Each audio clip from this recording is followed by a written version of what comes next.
हल्कू अपनी पत्नी से कहता है। अरे सुनो, शहना आया है, लाओ जो रुपए रखे हैं उसे दे दो। अरे किसी तरह गर्दन तो छूटे। मुन्नी झाड़ू लगा रही थी।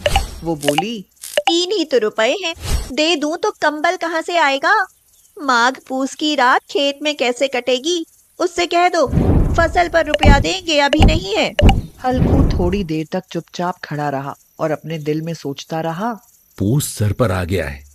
बगैर कंबल के खेत में रात को वो किसी तरह सो नहीं सकता, मगर शहना मानेगा नहीं। और फिर मुन्नी से कहा, ला दे दे, गर्दन तो किसी तरह से बचे। कंबल के लिए कोई दूसरी तरकीब सोचूंगा। मुन्नी उसके पास से दूर हट गई और आंखें टेढ़ी करती हुई बोली, कर चुके दूसरी तरकीब, जरा सुनूं कौन तरकीब करोगे? हाँ, न जाने कितना रुपया बाकी है जो किसी तरह आधा ही नहीं होता। मैं कहती हूँ तुम खेती क्यों नहीं छोड़ देते? मर मर कर काम करो, पैदावार हो तो उससे कर्जा अदा करो। ऐसी खेती से बाज आए। मैं रुपए ना दूंगी, ना दूंगी। हाँ। हल्कू रंजीदा होकर बोला, तो क्या गालियां खाऊं? गाली क्यों देगा? क्या उसका राज है? मगर यह कहने के साथ ही उसकी तनी हुई भवें ढीली पड़ गईं। फिर उसने ताक पर से रुपए उठाए और लाकर हल्कू के हाथ पर रख दिए।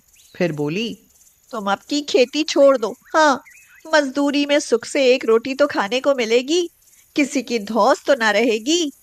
अच्छी खेती है, मजदूरी करके लाओ, वो भी उसमें झोंक दो। हल्कू ने रुपए लिए और इस तरह बाहर चला। उसने एक एक पैसा काट कर 3 रुपए कंबल के लिए जमा किए थे। वो आज निकले जा रहे हैं। एक एक कदम के साथ उसका दिमाग अपनी नादानी के बोझ से दबा जा रहा था। पूस की अंधेरी रात, आसमान पर तारे भी ठिठुरते हुए मालूम होते थे। हल्कू अपने खेत के किनारे ओक के पत्तों की एक छतरी के नीचे बांस के खटोले पर अपनी पुरानी गाढ़े की चादर ओढ़े हुए कांप रहा था। खटोले के नीचे उसका साथी कुत्ता जबरा पेट में मुंह डाले सर्दी से कूं कूं कर रहा था। 2 में से एक को भी नींद न आती थी। हल्कू ने घुटनों को गर्दन में चिमटाते हुए कहा, क्यों जबरा, जाड़ा लगता है? तो यहाँ क्या लेने आया था? अब खा सर्दी, मैं क्या करूं? अब रो। जबरा ने लेटे हुए दुम हिलाई। शायद वो ये समझ गया था कि उसकी कूं कूं की आवाज से उसके मालिक को नींद नहीं आ रही है। हल्कू ने हाथ निकालकर जबरा की ठंडी पीठ सहलाते हुए कहा, कल से मेरे साथ ना आना, नहीं तो ठंडे हो जाओगे। ये पछुआ हवा ना जाने कहां से बर्फ लिए आ रही है। उठूं फिर एक चिलम भरूं, किसी तरह रात तो कटे। 8 चिलम तो पी चुका, ये खेती का मजा है। हल्कू उठा और गड्ढे में जरा सी आग निकालकर चिलम भरी। जबरा भी उठ बैठा। हल्कू ने चिलम पीते हुए कहा, पिएगा चिलम? जाड़ा तो क्या जाता है, जरा मन बहल जाता है। आज और जाड़ा खा ले। कल से मैं यहाँ पियाल बिछा दूंगा, उसमें घुस कर बैठना, जाड़ा नहीं लगेगा।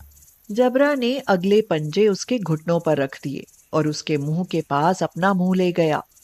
हल्कू को उसकी गर्म सांस लगी। चिलम पीकर हल्कू फिर लेटा और ये तय कर लिया कि चाहे जो कुछ हो, अब की सो जाऊंगा।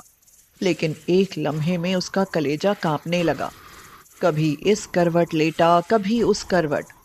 जब किसी तरह न रहा गया तो उसने जबरा को धीरे से उठाया और उसके सिर को थपथपाकर उसे अपनी गोद में सुला लिया। कुत्ते के जिस्म से मालूम नहीं कैसी बदबू आ रही थी, पर उसे अपनी गोद से चिमटाते हुए ऐसा सुख मालूम होता था जो इधर महीनों से उसे न मिला था। जबरा शायद ये ख्याल कर रहा था कि बहिश्त यही है, और हल्कू की रूह इतनी पाक थी कि उसे कुत्ते से बिल्कुल नफरत न थी। वो अपनी गरीबी से परेशान था, जिसकी वजह से वो इस हालत को पहुंच गया था। ऐसी अनोखी दोस्ती ने उसकी रूह के सब दरवाजे खोल दिए थे। इतने में जबरा ने किसी जानवर की आहट पाई। वो झपट कर उठा और छपरी से बाहर आकर भौंकने लगा। हल्कू ने उसे कई बार पुचकार कर बुलाया, पर वो उसके पास ना आया। खेत में चारों तरफ दौड़ दौड़ कर भौंकता रहा। एक लम्हे के लिए आ भी जाता तो फौरन ही फिर दौड़ता। फर्ज की अदायगी ने उसे बेचैन कर रखा था। 1 घंटा गुजर गया। सर्दी बढ़ने लगी। हल्कू उठ बैठा और दोनों घुटनों को छाती से मिलाकर सिर को छुपा लिया। फिर भी सर्दी कम ना हुई। उसने उठकर आसमान की ओर देखा। अभी कितनी रात बाकी है? अभी 1 घड़ी से ज्यादा रात बाकी है।